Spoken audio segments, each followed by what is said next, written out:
En Russie, le genre de personnes qui appellent publiquement à la démission de Vladimir Poutine, eh bien, elles finissent généralement par tomber d'une fenêtre. Alors, maintenant que des citoyens russes ordinaires ont commencé à faire exactement cela devant la caméra, à visage découvert, eh bien, on se demande ce qui a changé ces dernières semaines pour que les Russes ne s'inquiètent plus. Parce que la réponse à cette question nous dit quelque chose de très important. Poutine est en train de perdre quelque chose qu'il a mis des décennies, plusieurs décennies, à construire. La chose dont chaque dictateur dépend pour survivre. Poutine est en train de perdre la peur qu'il inspirait. Vous voyez, tellement de choses différentes s'effondrent à l'intérieur de la Russie que les Russes n'en ont tout simplement plus rien à faire. La bourse russe vient de subir sa pire chute en 3 ans. La banque centrale organise désormais une pyramide de Ponzi pour soutenir la guerre. Et il semble que l'Ukraine soit en train de détruire des usines et des raffineries russes chaque jour. C'est exactement pour cela que les Russes sont en train de perdre la tête. Même les propagandistes russes, qui ont passé 4 ans à minimiser chaque succès ukrainien, disent maintenant publiquement que quelque chose ne va pas et ils craquent ouvertement. Alors, dans cette vidéo, je veux vous expliquer tout ce qui s'est passé au cours des dernières 48 heures. Pourquoi les Russes ordinaires font quelque chose de vraiment dangereux et pourquoi la plus grande ligne rouge de Poutine vient d'être franchie sans conséquence. Je m'appelle Sam et entrons dans le vif du sujet. Pour saisir pourquoi le peuple russe s'exprime aujourd'hui, il faut comprendre la pression financière qui a frappé la Russie cette semaine. Il y a quelques jours, la bourse russe a chuté de près de 5% en une journée, sa plus forte baisse en 3 ans. Et certaines des plus grandes entreprises ont en fait chuté de 10 à 15% en une seule journée. Maintenant, voici pourquoi cette chute est importante. La dernière fois que cela s'est produit, c'était en septembre 2022. C'était le mois où Poutine s'est rendu compte que son opération militaire spéciale de 3 jours allait durer plus de 3 jours. Alors, il a annoncé un ordre de mobilisation partielle. Et c'est à ce moment-là que les Russes ont complètement perdu la tête. Beaucoup de Russes sont descendus dans la rue et ont commencé à manifester. D'autres Russes, des Russes influents, ont simplement commencé à fuir le pays. Et Poutine a même été obligé de revenir publiquement sur certaines parties de son plan qu'il avait déjà annoncé. C'était la dernière fois que le marché s'est effondré de cette façon. Mais cette fois, il n'y a pas eu de mobilisation. Alors, la question est, qu'est-ce qui a déclenché un tel krach ? C'est là qu'il faut regarder la Banque centrale russe. La Banque centrale russe vient d'annoncer qu'elle injecte 5 000 milliards de roubles, soit environ 70 milliards de dollars dans les banques du pays. C'est une somme énorme. Mais la raison pour laquelle c'est dangereux, c'est à cause de l'utilisation qui sera faite de cet argent. On sait déjà que Poutine manque d'argent pour financer sa guerre, car les revenus pétroliers chutent à cause des sanctions et des attaques de drones ukrainiens, qualifiées de sanctions à longue portée. Et le gouvernement russe, le budget russe, dépend énormément, et j'insiste, énormément de ses revenus pétroliers. Et comme Napoléon l'a dit un jour, il faut 3 choses pour gagner une guerre. De l'argent, de l'argent, de l'argent. Poutine n'a pas cet argent et doit le trouver car il ne va pas arrêter cette guerre. Soyons honnêtes. Donc, la Banque centrale russe imprime maintenant 70 milliards de dollars, les remet aux banques privées, pour qu'elles puissent acheter des obligations auprès du gouvernement, afin que Poutine puisse, en gros, continuer à financer sa guerre. Sa guerre. C'est un système de Ponzi, un cercle vicieux. La Banque centrale pourrait simplement donner cet argent directement à Poutine, mais ils font semblant d'être une institution indépendante, et le donnent aux banques, qui vont ensuite le remettre à Poutine. Malheureusement, le marché boursier ne se laisse pas berner par cette astuce, et c'est exactement pour cela que les investisseurs avisés quittent la bourse russe. Mais cela pousse quand même à se demander pourquoi les investisseurs avisés étaient présents sur le marché russe au départ. Malgré tout, nous n'en parlerons pas ici. Pour les élites russes, ce n'est pas un problème. Elles peuvent retirer cet argent du marché, le placer en Suisse ou à Londres. Leurs avocats savent résoudre ce que nous jugerions impossible, donc ils trouveront sûrement des solutions à tous leurs problèmes. Mais c'est le public russe qui souffre, et il s'exprime contre Poutine. Nous avons un extrait à venir d'une habitante de Moscou qui montre simplement son visage et parle publiquement du fait que Poutine doit démissionner s'il ne peut pas résoudre tous ses problèmes. Pourquoi a-t-il commencé cette guerre ? Puisqu'il n'a pas de plan pour empêcher l'Ukraine d'attaquer Moscou. Il devrait peut-être laisser ceux qui en ont un diriger le pays. Écoutez bien, car ce n'est sans doute pas ce que vous attendiez. Je regarde des vidéos d'explosions dans la région de Moscou, Kaponia, la région de Leningrad et beaucoup d'autres endroits. Nous voyons des explosions dans les régions de Belgorod et de Bryansk depuis des années maintenant. Poutine, où est notre sécurité ? Quand tu as décidé de lancer l'opération militaire spéciale, tu ne nous as rien demandé à nous, le peuple. Tu n'as demandé à personne du tout. Assure notre sécurité. Et si tu n'en es pas capable, pars. Démissionne. Demandons sa destitution. A-t-il réfléchi avant de faire ça?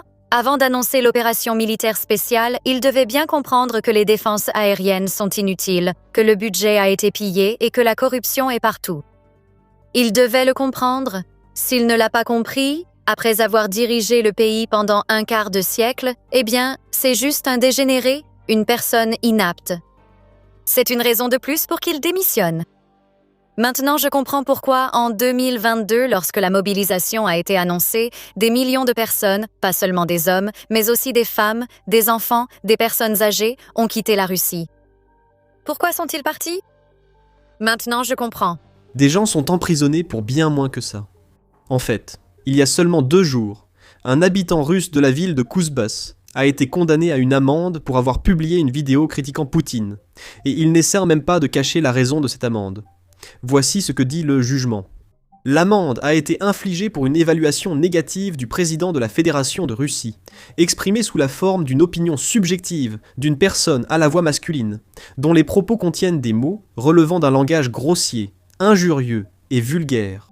La Russie offre tant de liberté d'expression qu'on vous menace d'amende publiquement si vous critiquez Poutine. Dans cet environnement, des habitants s'expriment publiquement et lui demandent de démissionner. Au fait, ce n'était pas un incident isolé, parce que je sais que certains d'entre vous vont aller dans les commentaires en disant « Eh, ce n'est qu'un extrait. Pourquoi en faire tout un plat ?» Devinez quoi? Nous avons d'autres extraits. Regardez ce 2e extrait. Encore une fois, depuis Moscou, la même semaine, un message similaire. Un message adressé directement au petit Vladimir. Écoutez bien. Je m'adresse à Vladimir Vladimirovitch. Je m'adresse à Vladimir Vladimirovitch Poutine. Je ne vous appellerai plus jamais estimé Vladimir Vladimirovitch Poutine parce que votre peuple, notre peuple, non pas votre peuple, mais notre peuple, ne vous respecte plus du tout désormais. Vous êtes un voleur, un meurtrier. Vous avez complètement détruit notre pays. Vous avez détruit les fermes d'État et collectives. Il n'y a plus de champs, plus de fermes, il ne reste plus rien. Il ne reste plus rien. Maintenant, vous avez envoyé nos hommes se battre. Vous avez envoyé nos hommes se battre pour une terre perdue dont nous n'avons aucun besoin. Nous n'en avons pas besoin, nous n'avons aucune raison d'être bombardés. Nous n'avons aucune raison que nos enfants, nos maris, nos pères meurent pour cela. Nous avons besoin qu'ils vivent chez eux, dans leur propre maison, qu'ils construisent des fermes d'État, des kolkhozes, qu'ils relèvent leur pays. Que vous êtes certainement de nationalité juive. Fais tes valises, va vivre avec tes juifs. On n'a pas besoin de toi ici. Vous détruisez notre pays. Et quand des citoyens ukrainiens bombardent notre pays, vous courez alors vous cacher dans des bunkers. Alors, cours te cacher dans les bunkers. Maintenant, on commence un peu à comprendre pourquoi Poutine voulait garder cette guerre très très loin de Moscou et de Saint-Pétersbourg. Il ne voulait pas que les élites de la Russie souffrent d'une décision qu'il a prise, parce qu'il sait ce qui se passe ensuite. Malheureusement, c'est ça le problème avec les guerres. Elles sont faciles à déclencher, mais très difficiles à arrêter, et très imprévisibles. Poutine voulait une guerre de 3 jours, mais dans sa 5e année, le conflit finit vraiment par frapper son propre pays. En fait, juste hier, l'Ukraine a fait quelque chose que Poutine avait auparavant qualifié de ligne rouge nucléaire. Autrement dit, si l'Ukraine faisait cela, il utiliserait des armes nucléaires. Ils ont visé une usine militaire russe en utilisant des missiles occidentaux.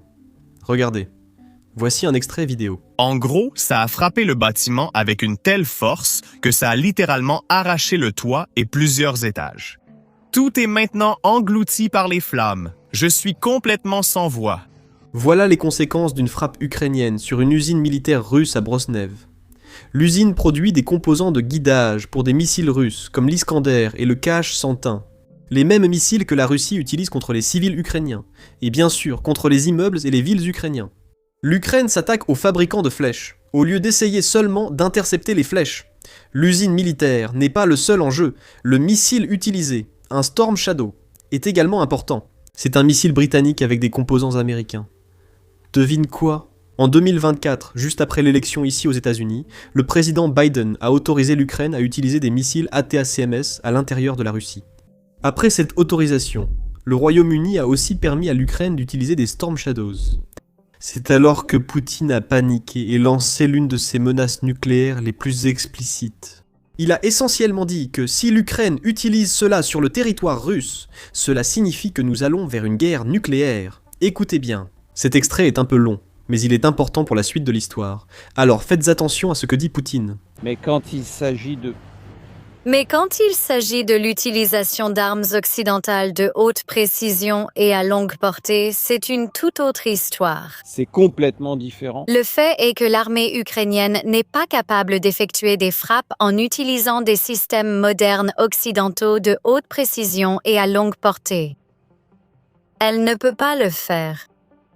Cela n'est possible qu'avec l'utilisation de données de renseignement provenant de satellites que l'Ukraine ne possède pas. Nous aurons le renseignement. Ce sont des données provenant uniquement de satellites, soit de l'Union européenne, soit des États-Unis, essentiellement de satellites de l'OTAN. Deuxièmement, et c'est très important, peut-être le point clé, c'est que les missions de vol pour ces systèmes de missiles peuvent essentiellement être programmées uniquement par du personnel militaire des pays de l'OTAN. Seuls les soldats de l'OTAN sont autorisés à accéder aux bunkers. Le personnel militaire ukrainien ne peut pas faire cela. Par conséquent, il ne s'agit pas de savoir s'il faut permettre au régime ukrainien de frapper la Russie avec ses armes ou non. Il s'agit de décider si les pays de l'OTAN participent directement au conflit militaire ou non. Si cette décision est prise, cela signifiera rien de moins que la participation directe des pays de l'OTAN, des États-Unis et des pays européens à la guerre en Ukraine. C'est leur participation directe. Et cela, bien sûr, change de manière significative l'essence même, la nature même du conflit. Cela signifiera que les pays de l'OTAN, les États-Unis et les pays européens sont en guerre contre la Russie. Et si tel est le cas, en gardant à l'esprit le changement dans l'essence même de ce conflit, nous prendrons les décisions appropriées en fonction des menaces qui seront créées à notre encontre. En fonction des menaces qui seront créées. À l'époque, j'ai dit que Poutine bluffait. La Russie a bluffé au sujet des armes nucléaires tout ce temps. La Russie n'a tout simplement pas la permission de son grand maître, la Chine, d'utiliser des armes nucléaires. Mais cela ne les empêche pas d'utiliser la menace pour obtenir ce qu'ils veulent. Mais malheureusement, Poutine s'est encore fait prendre au dépourvu. Ce n'est pas la première fois. Mais cette fois, cela pourrait être un problème plus grave. Parce que les blogueurs de guerre russes sont en train de complètement perdre les pédales, de voir que Poutine ne fait pratiquement rien après que sa ligne rouge ait été franchie. Regardez ce reportage. Les canaux Z russes sont en train de complètement perdre leur sang-froid en ce moment. Une frappe de précision ukrainienne, probablement avec un missile de croisière avancé comme le Storm Shadow ou le Scalp, a totalement détruit l'usine de semi-conducteurs, pilier de la production de microprocesseurs et d'armement en Russie. Les autorités locales confirment la mort de plusieurs ouvriers spécialisés et des dizaines de blessés. Les blogueurs de guerre russes, horrifiés, accusent le gouvernement d'ignorer la menace et réclament une attaque nucléaire contre Londres en représailles. Mais le meilleur dans tout ça, ce sont les acrobaties mentales complètement folles. Le blogueur pro-guerre Alexei Zizov pleure sur Telegram, qualifiant l'attaque de lâche parce qu'elle a eu lieu en pleine journée, alors que l'usine était pleine de monde. Il affirme littéralement que la Russie adopte une approche bien plus humanitaire parce qu'elle ne bombarde les cibles ukrainiennes que la nuit pour sauver des vies. Évidemment, les frappes nocturnes de missiles russes sur des immeubles ukrainiens sont loin d'être douces. Et pour couronner le tout, les missiles ont frappé précisément pendant 1 minute de silence national en Russie. Ça, je ne le savais pas. Le silence sert essentiellement à honorer les soldats morts ou ceux qui combattent, et c'est à ce moment-là que l'Ukraine a décidé de frapper. Je doute que ce soit fait exprès parce que les missiles mettent du temps à arriver, mais je trouve que le timing était vraiment parfait. L'installation de semi-conducteurs détruites dépend fortement d'équipements occidentaux sensibles, qu'il est impossible de remplacer sous les sanctions actuelles. Bonne chance pour fabriquer de nouveaux systèmes de guidage Iskander ou KH-101 de sitôt. C'est le summum de la comédie pour la machine russe à excuses. Maintenant, c'est le même problème que la Russie rencontre avec les raffineries. Vous savez, la Russie a construit les raffineries, je crois, dans les années 90, après l'effondrement de l'Union soviétique. Et beaucoup de pays occidentaux sont allés en Russie pour construire ces raffineries. Et ces entreprises ont utilisé des composants occidentaux pour construire les raffineries, parce que c'est tout simplement plus rapide. La Russie subit aujourd'hui de très lourdes sanctions. C'est sans doute le pays le plus sanctionné au monde.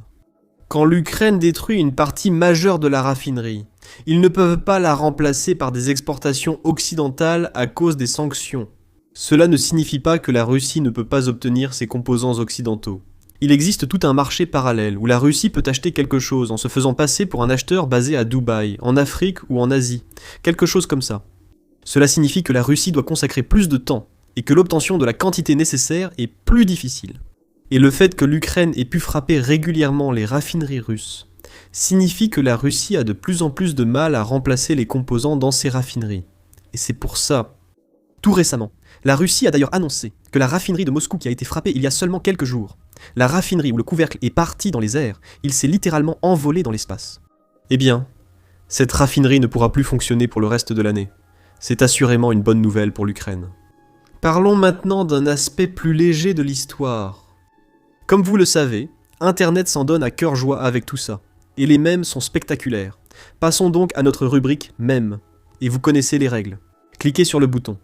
S'abonner si vous aimez les mèmes, et dites-moi en commentaire votre préféré. Regardez le premier.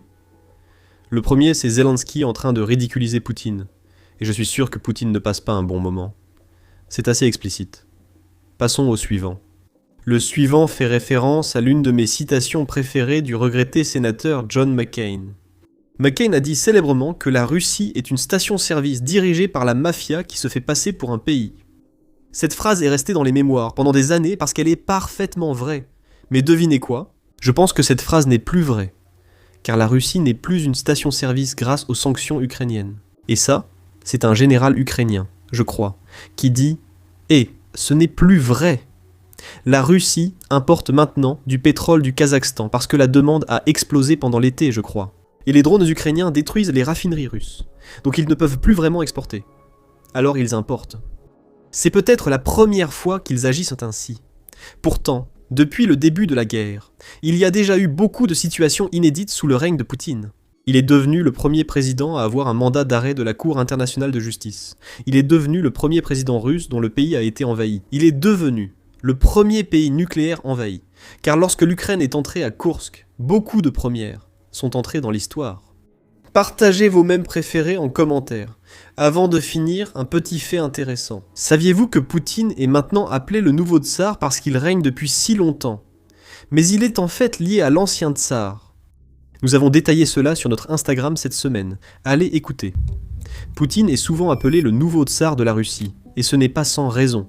Il dirige le pays depuis environ 26 ans. Regardez cette photo. Cette fille n'a jamais connu d'autre dirigeant que Poutine durant toute sa vie. Mais saviez-vous que le nouveau tsar est en réalité lié à l'ancien, le tsar Nicolas II ? Vous voyez ? Le grand-père de Poutine était le chef cuisinier de Raspoutine. Ensuite, il a cuisiné pour la famille Romanov. Puis, après la révolution russe, il est devenu le chef cuisinier de Lénine, puis de Staline. Et maintenant, le petit-fils de ce chef est le nouveau tsar de Russie. Enfin, nous avons un segment bonus exclusif à nos membres où nous expliquons en détail comment le système politique que Poutine a mis des décennies à construire commence maintenant à se fissurer. Ce n'est pas à cause de frappes, mais de petites fissures apparaissent sans que beaucoup ne les remarquent. Donc, si cela vous intéresse, vous pouvez devenir membre dès maintenant en cliquant sur le bouton « Rejoindre » ci-dessous ou en visitant basicsinsider.com. Votre soutien est ce qui nous permet de continuer à faire ces vidéos sans dépendre entièrement des revenus publicitaires de YouTube, qui, soyons honnêtes, sont devenus peu fiables. En contrepartie, vous accédez à de nombreux contenus exclusifs absents de notre chaîne publique. Inscrivez-vous dès maintenant pour en profiter. Voilà tout pour aujourd'hui. Je suis Sam, à bientôt dans la prochaine vidéo.